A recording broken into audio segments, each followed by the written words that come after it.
Hi everybody, welcome to a new Composer Talk. My name is Tim Hormans and you're listening to filmmusicsite.com. Today I am talking to composer Jeff Beal. He is a 5-time Emmy winner who was born and raised in the San Francisco Bay Area. Jeff was a self-taught pianist and spent countless hours in the library learning music theory and composition on his own. At the age of 17 he composed a trumpet concerto.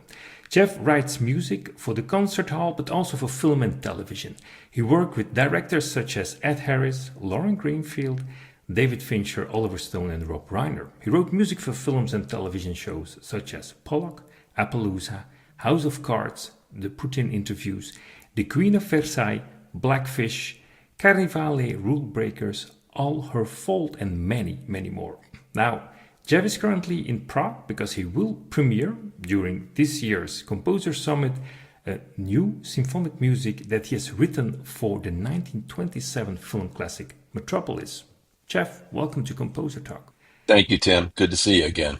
Now, this week you are attending the Composer Summit in Prague. How is it for you to be in Europe and be present there on this event, this fantastic event, and be among your peers?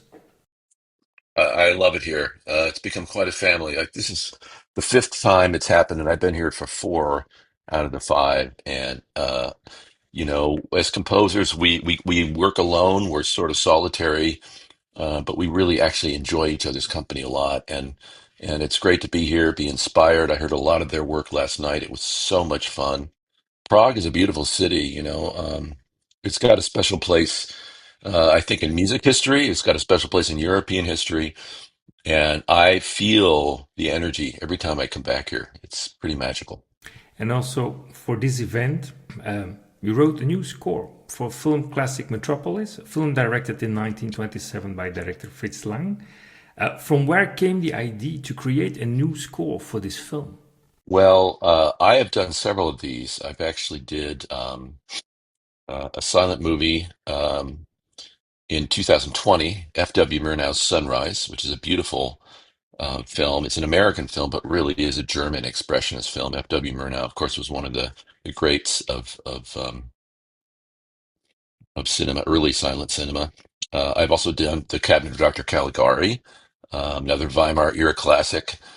So in the idea came about that maybe this is a trilogy I'm creating. It didn't really start that way, but I thought, well, okay, if it is a trilogy, I need a finale. I need something that's sort of the climax of this group of three films. So really, Metropolis just felt like the perfect film. It really is sort of like the culmination of really this amazing early era of cinema. It's so adventuresome in terms of the sets, the size, the scale, the story, the themes. It's sort of got everything in terms of a grand story, a grand film happens on so many different levels. Some of them which I feel very pertinent to even where we are living today, some 100 years later.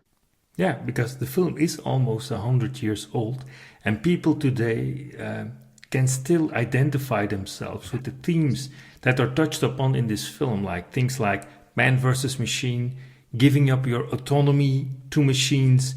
Nowadays we have AI. So, how did that translate back into the music that you wrote for this film? Well, one of my favorite scenes in the film is an early film. It's early scene. It's when there's an elevator. There's this procession of people. One group of people is sort of coming to you, and the other group is walking away, and they're walking with this gait that just looks almost like I mean, it's sort of a military gait, but they look completely devoid of any joy or livelihood. It feels like there's a sense of drudgery about it. And of course, eventually we learn that these people are the ones that are tasked to go down beneath and work in this machine that called the heart machine that sort of powers the city. And it's a beautiful tableau. And for me, this metaphor is very much about a big theme in the film that really resonates with me is as the ways in which mechanization, industrial revolution, which is of course the time of the film that Fritz Lang's made this film, was more about the industrial revolution, but we are living through our own sort of technological industrial revolution, whether from the internet to now what's become the AI. Our devices are seemingly becoming ever more powerful, but there's a lot of anxiety we feel about how our humanity can fit into this equation and where our humanity is. This idea of the value of the human, the poetry, the beauty of life, and the enjoyment of life versus sort of just being a cog in a wheel, of some a bigger technology, which really isn't on the scale that we tend to feel fed by spiritually as humans. And if you look at the musical side of it, how did that translate itself? Can we expect a kind of Wagnerian opera kind of feel with these images, since we're looking at footage which is almost 100 years old? Yeah, there's definitely I definitely love that era of music. I thought about Wagner, I thought all about Mahler Symphony. I mean, in a lot of ways, the overall scale of the score felt like a Mahler symphony. I mean, it's funny, we started rehearsing it today with the orchestra, and it's a lot of music, and but as we were rehearsing 2 hours and 20 minutes of music, some of these motifs come back, and you sense the way in which it rhymes and sort of hangs together structurally. Um, so there was that level, but yeah, there is an element to the score which is quite cold and quite almost 20th century. A little bit of like, I also loved like the second Viennese school of music, Alban Berg, and that kind of dissonance that feels foreign and a little strange and a little bit like it doesn't have a sense of gravity. So there's definitely some music like that, which is designed to sort of put you in a maybe in a sense of imbalance and unease. Um, I would say that is sort of counteracted by the love story in the movie. Our Frater, this sort of our hero, he gets smitten with this gal Maria, who the complete mystery to him, and she turns out to be this almost magical Joan of Arc kind of character. And so that is a very wonderful, emotional, um, very Wagnerian kind of romantic thing. So yeah, for that, there's definitely this sense of longing and passion and romantic love that seems to counterbalance some of the more dark and cold aspects of the score. Yeah, the score will be performed live on the 27th with the Czech National Symphony Orchestra. It's a live to picture performance, but you've also enhanced it with electronic sounds. So, how are you going to incorporate those during the live performance? Will they be done live at hand? Actually, not. I decided that I wanted to just have those pre-programmed um, for a couple of reasons. One is technical, but the other one is sonic because they'll run in sync with the movie. So the idea is the orchestra will be playing. The audience might not necessarily know that there's even electronics, but about 12 minutes into the film, we finally go down beneath into the factory. We kind of see amazing scene of the machine and these men going back and forth and these gears turning. So it's when we sort of come down there that we sort of get this first wash of what I would call like almost like steampunk analog retro science fiction kind of sounds that sort of wash over you and create a whole nother layer of sound. I that was that seemed to be the best way to do it. I know the people, there's a wonderful version from I guess the 80s Georgian Moroder score. It's much more electronic and a lot of pop music. I felt like I really wanted the voice of my score to be much more a symphony orchestra, and I wanted the electronics to feel like this other world that's occasionally intrudes the sound world a little bit.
And will this be a one-off performance, or can we also expect a soundtrack release? Yeah, there's a lot of really exciting things I've sort of been building towards with this project, which has been about a 3-year project getting this music written. I've just recorded the score also earlier in the month in Leipzig with the MDR Orchestra. They were one of the original partners in this project, and so we will be releasing the score as a soundtrack next year. We will also the Murnau Foundation is also working on a special 4K restoration of the film. And next year, hopefully, in the time for the 100th anniversary, the intention is that this new version will come out, and one of the options you'll have when this is released is to watch it with my new score, which I'm really excited about because there was a score written for the film, and it's quite a good score, but it is very much a product of the time that the film was made. So part of what I like about seeing these older films with a new score is the idea that um, it's not written as a museum piece. It's really written for an audience that has the sensibilities and music sensibilities of 2026. So the idea is that hopefully you'll be able to enjoy this movie, maybe even see it in a new way. And my real hope is that a generation of people who've never seen Metropolis might encounter it and enjoy it with this new score that I've created. Okay. Now, something very different was a project you also worked on called the Bob Peak paintings. Yes. You wrote a piece of music for one painting, which was the New York World's Fair, the 1964-1965. Now, how did you approach that assignment? Because you had a painting and then you needed to write a piece of music for it. Yeah, I love painting. There's a lot of amateur painters in my family. My dad took up oil painting in his retirement. Both my grandmothers were painters. Early on in my career, the film, a really important film in my early work was the Ed Harris film Pollock, which I did in I think 2000 or 2001, and so I really believe there's this strong connection between visual art and music. It was also really fun to write. It's really is a concert piece, but inspired by one piece of art, which is this beautiful poster that Bob Peak created for the 1963 World's Fair. Um, and it's a picture of this globe that's still standing in Queens, New York. It was sort of this, forget the name of the specific what it was exactly called, but it was supposed to it was the globe, but it was sort of interconnected with. This was the beginning of speaking of technological revolutions, 1960s and 50s, and this was the big dawn of the space age, the dawn of global interconnected satellites, and all these ways in which we could communicate. So the idea was the world was somehow connected. Of course, we take this for granted now with the internet. I mean, we can go anywhere, talk to people in any part of the world. Um, it's a really new idea. And so I created a piece. It's funny, there's a scene in Metropolis, which is all about the Tower of Babel. And so it's this idea um, that for the Bob Peak piece, I had the idea of these people almost speaking different languages. There's this sort of cacophony that happens, and out of this cacophony emerges a theme. And then by the end of the piece, it's almost like everybody's talking together, so it all comes together and it becomes more consonant and sort of resolves itself. But there's also a lot of optimism. I think it's easy to become cynical and tribal, and it's to me it's sad and ironic that as much as we are connected maybe with technology. It also feels like a time when we've been never been more tribal or more disconnected or more in camps, whether those are political or ideological, instead of really seeing what connects us as human beings. It's sort of a romantic idea in a way, but it's a little old fashioned. But you think of the forming of the United Nations, this idea of cooperation and communication as being a way to understanding and empathy, and instead of fighting each other and dropping bombs, embracing each other and really becoming part of a global civilization.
piece of music was released on the album called Pictures at an Exhibition, the paintings of the Bob Peak project.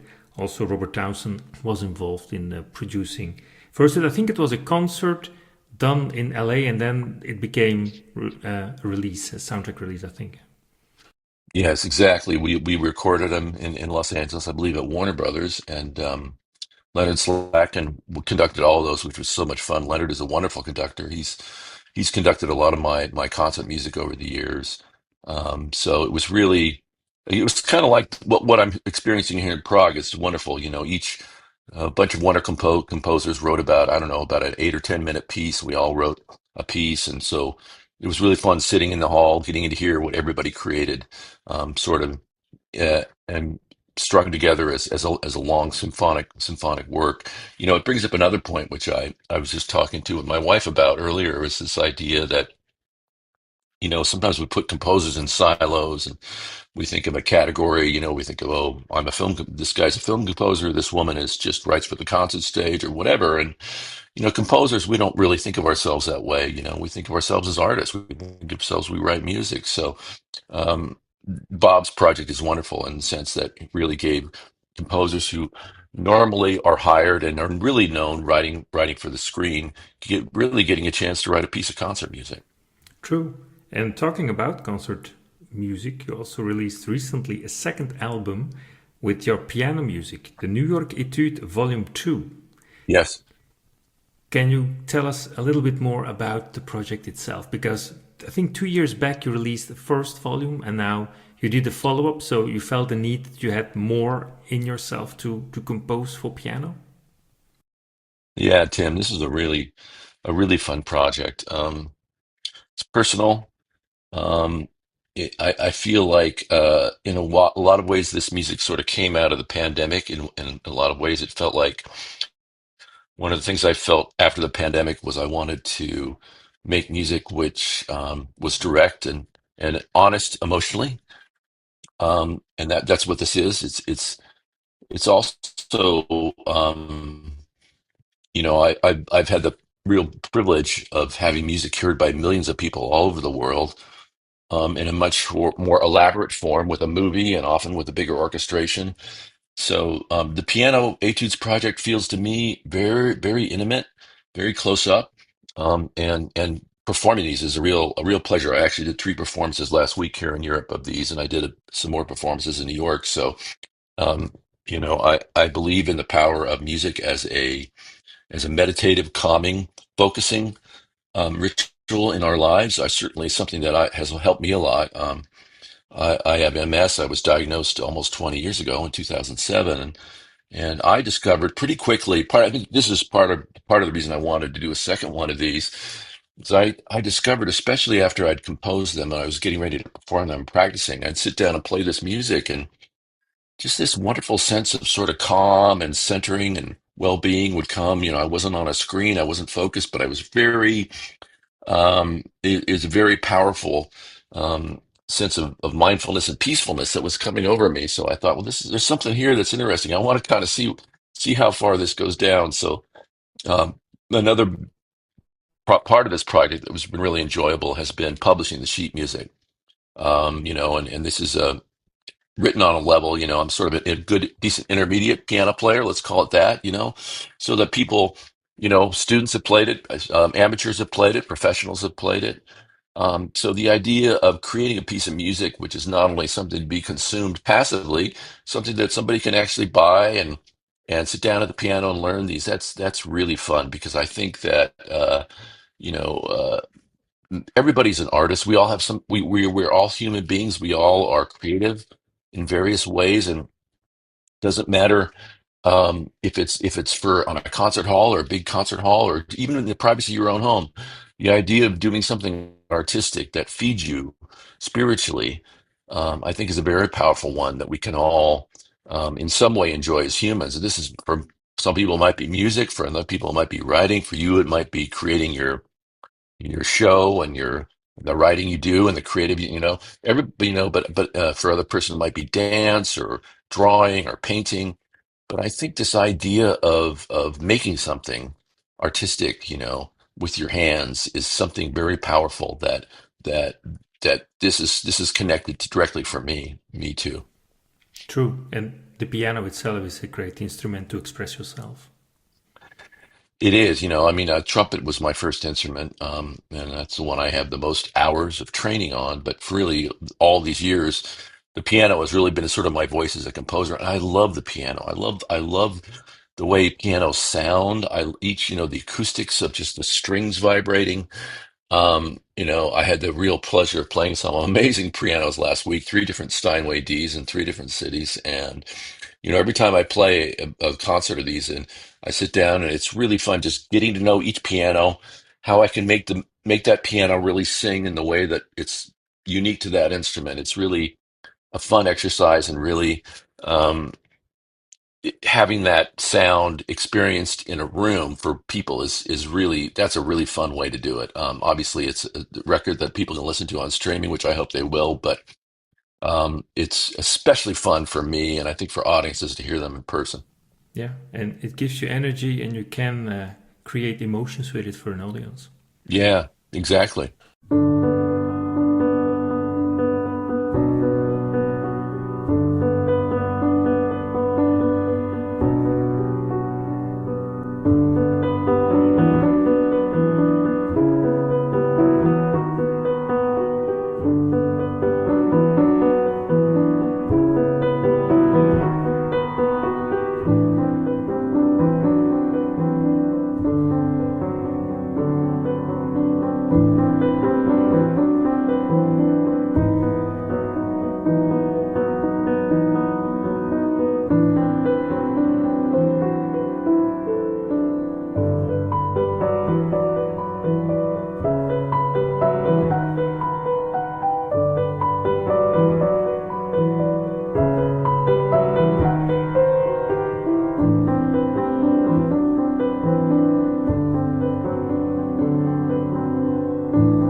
So, as a composer, what's coming up next for you? Any projects you're currently working on you can talk about? Yeah, well, a couple things. One of them is I've just written a sax concerto for Branford Marcellus, who's a wonderful, wonderful jazz saxophone player. That will actually be touring Europe next spring with the Orpheus Chamber Orchestra. A lot of cities in Europe, Berlin, Vienna, several cities in Spain, Belgium, and that's really going to be fun. I just finished a documentary about Rod Serling, who created the Twilight Zone, which just premiered at South by Southwest. So I think that'll be coming out sometime in the next year. Um, and then, of course, I just finished last year. I guess the most recent film project is a wonderful limited series called All Her Fault, starring Sarah Snook, which is on Peacock in the United States, and I think it's on Sky in London, and hopefully several other countries in Europe. Really great show. I had a lot of fun doing that. Okay, thanks for the update. Thanks for doing the interview. Have a great time at the Composer Summit. Really enjoy this week the live performance of Metropolis, and maybe we talk again in the near future. Take care. Thanks, Tim. Good to talk with you. You're more than welcome. Thanks for doing it.